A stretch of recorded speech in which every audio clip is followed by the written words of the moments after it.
Hey guys, welcome to Appalachia's Homestead. Busy cooking dinner, busy going to the barn, feeding bottles, taking care of business. But I have a statement to make today, and I want you to take it to heart. And for those of you that are longtime followers or are like-minded folks, you're going to quickly agree.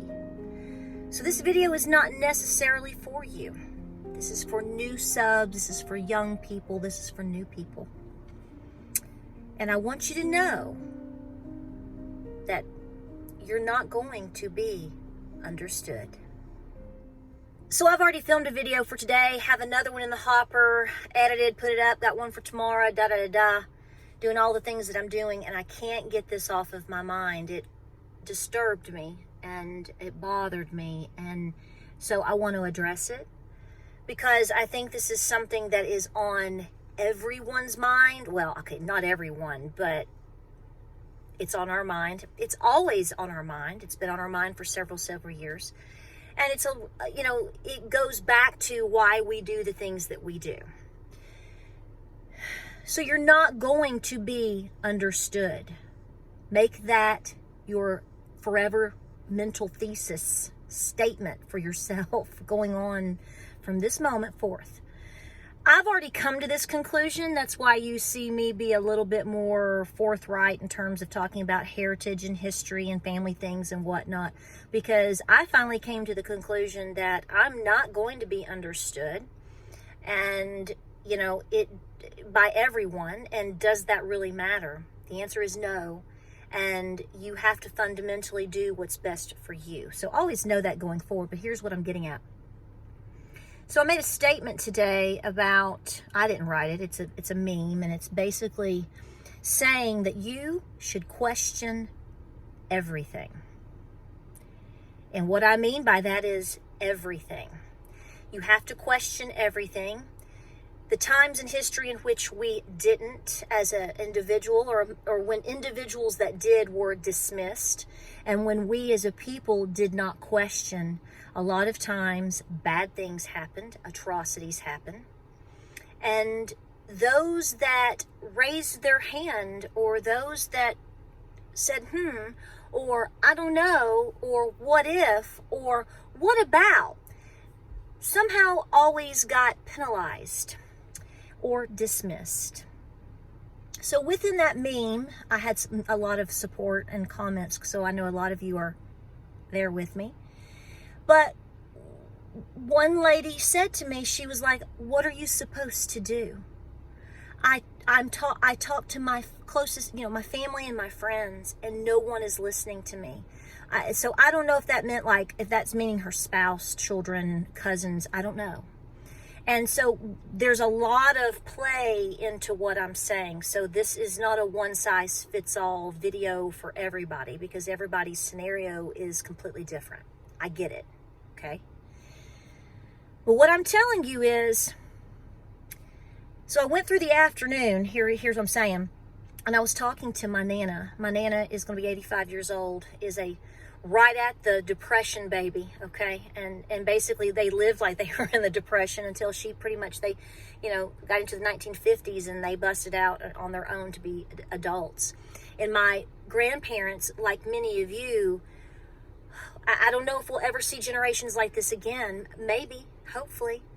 They took nothing and made a whole lot out of it. And the reason they did that is because they grew up with nothing. And they learned how to scrape and get by. They didn't really have time to sit around and worry about what Billy Joe and Mary Jane down the road thought about them, because it wasn't about the fact that, they were wearing coats of many colors, if you will, or if they were eating only cornbread and pinto beans all week long. It didn't matter if they were made fun of for it, because it didn't change anything. I fear that we could very well at some point enter into a realm of this again. Why would you assume that it would not happen? It may or may not happen in the lifetime that I live, but it very well likely would happen in the lifetime that my children or my grandchildren will live. Because you see, History repeats itself. How it's going to repeat itself, in what context, is up to me and you. It's up to us. But the fact is, it will. So in knowing this, do you need to be spending your time just beating the brow of other people? I say not anymore. Let me change my hand here. I'm going to tell you not anymore. If you're asked and you want to give your opinion, okay. But you need to shift gears. We're past shifting gears. You should be so busy preparing yourself, your mind, your body, and your home as much as you can for anything that could come at any point. I'm not saying that's today or tomorrow, but what I'm saying is, just like homesteading, just like finessing any skill, it takes time and years and pressure. It's like a diamond, okay? Those things just don't happen or just evolve. It's a perfect storm of situations that happen over time to create something. And for you to be what I call a warrior for humanity is going to consume you and your time. You do not have the time to sit around and try to convince Cousin Jill and whoever, because you've made your statement. They know what you think. You've said what you've said. If they get convicted, and as I'm telling you this, I'm watching a hawk fly over my house. So I know that this message is clear. I'm not going to flip it. But what I'm telling you is, look at this.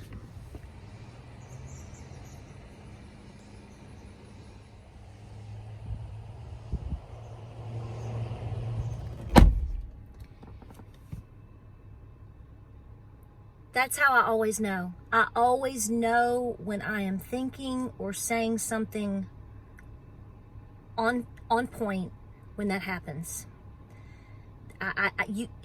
These things should be happening to you too, and don't ignore them. So back to what I was saying, because obviously it needs to be said. You don't have time to try to convince people anymore. If it's somebody that you're very, very close with and they're not listening, you need to find ways to help prepare for more than just you. Now, a lot of people can have all kinds of arguments of how they can't do this and they can't do that. I'm telling you that if your inner struggle is literally about other people, you're going to have to learn that you can't change it. And the best that you can do is taking care of you, yourself, your close-knit family. And if you have been passed with the conviction of helping others, then that is your calling. You need to listen to it. You can't prepare enough people, okay, for anything. You just can't. And at the end of the day, if all of this is a bunch of hogwash, okay, and whatever you decide to do in terms of any type of extra things, if it all works out and we're all drinking pina coladas on the beach whenever, okay, let's pray that happens, virgin pina coladas, then you know what, take all your stuff and donate it to people in need. But you're not wasting your time, you're not wasting your energy in doing these things. Find ways to make your home more self-sufficient, more frugal. See, this could be a huge video. This could be a series of videos. And I called my Nana on the phone. I'm making spaghetti for dinner, and I was talking to her because what I'm doing is I'm splitting my items up into portions. I'm going to divide my sauce out that's already pre-made with meat. It's going to be for a meal later in the week. And we were talking about, that type of thing. We were talking about things that my great-great-grandmother did to save on cooking items, and she would say, well, she didn't do that to save money necessarily. She did that because that's all we had. We had to do these things. So start focusing on, instead of worrying about others and their response to you or what they think of you, you need to turn it and flip it around back on you. It's time for you to be selfish, and you need to put yourself to the test. First and foremost, I'm not going to go into major details, but I am getting myself into much better shape than I was a week ago. I'm losing weight. I'm becoming more physically fit. I'm making a point. I'm not going to be, I'm not going to run a 25, a huge marathon or something, but I'm trying to get ourselves healthier. Think about what we're bringing into the house, not just because it saves money or has to be frugal. It has to do with the more physically fit you are, the better you withstand things. And that has to do with your mental health too. I'm also focusing on really looking at frugal ways, not because I'm trying to necessarily pinch a penny, yes, but because I'm trying to test myself and push myself to doing without. I may have a video coming up on that.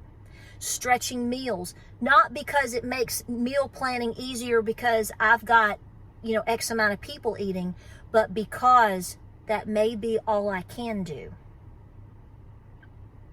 Living out of necessity, living literally in survival mode. People push through in terms of being in certain generations, such as my grandmother, maybe your grandmother.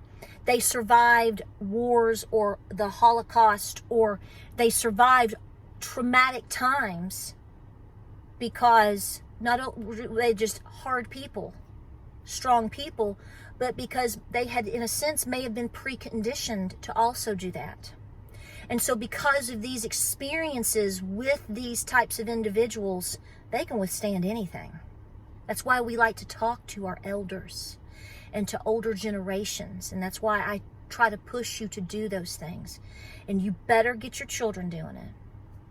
So to answer the question, how can you make them understand? You're not.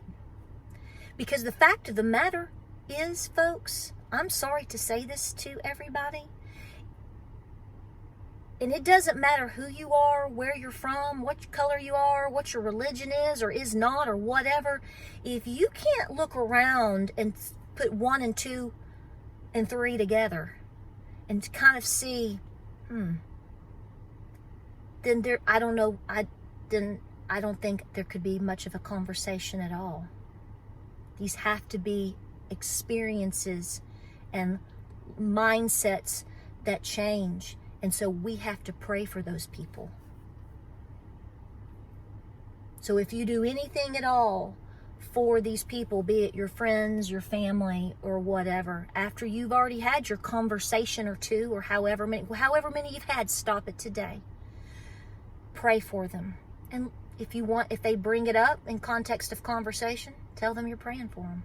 They need to know that. There's nothing wrong with that. That's a good thing. Maybe you'll convict their heart that way. That's not your battle.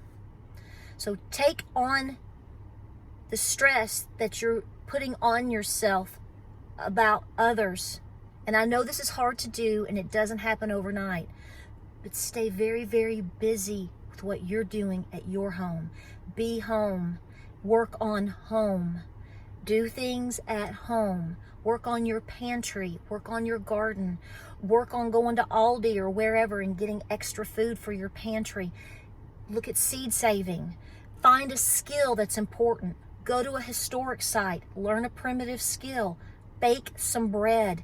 Go outside and start a fire. Can you start a fire? Can you chop wood? Anything. Start doing a little bit at a time, and you're going to see the things that you need to work on with you. Because in the end, you may be the one that saves it all. And that's what you need to focus on. I hope this video helps you. I'm so obviously meant to be. And like I said, I didn't plan on doing this. This was very impromptu. I'm worked up because this is important. And I want people to take something from it. And a lot of you that watch my videos are already here. But for the one person that maybe, just maybe, this changes everything for you and your family, just one. It only takes one. This is for you. Gonna go to the barn, gonna make my spaghetti, gonna work on a few things inside the house tonight. And guys, I love you. We'll see you on the next video.